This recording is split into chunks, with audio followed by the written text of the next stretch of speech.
À la télévision d'État iranienne, le ton est donné.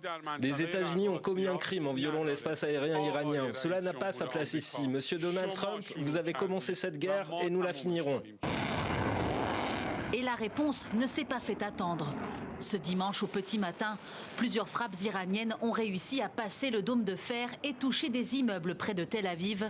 Une opération réussie selon Téhéran, qui précise avoir utilisé pour la première fois des missiles balistiques à tête multiple d'une portée de 3000 km et assure être capable d'attaques encore plus importantes.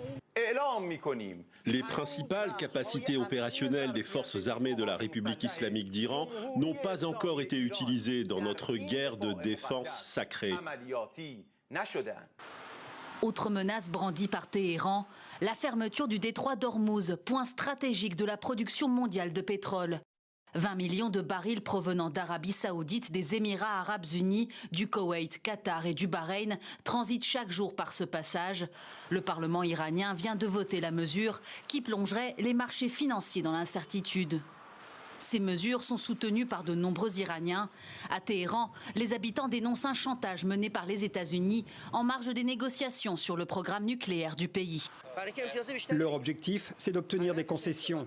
Pendant que nous négocions, ils montrent leurs muscles et disent « Nous pouvons exiger n'importe quoi de vous et vous serez contraints de venir à la table des négociations. » Mais on ne devrait pas céder à ça. Nous négocions, certes, mais dans le cadre de lois et de principes, et non sous le poids de la force. Pourtant, lors d'une conférence de presse, le commandant des gardiens de la Révolution a admis que le régime traversait une période sensible. Mais le porte-parole de l'Organisation iranienne de l'énergie atomique a précisé que le savoir-faire nucléaire iranien ne disparaîtra pas.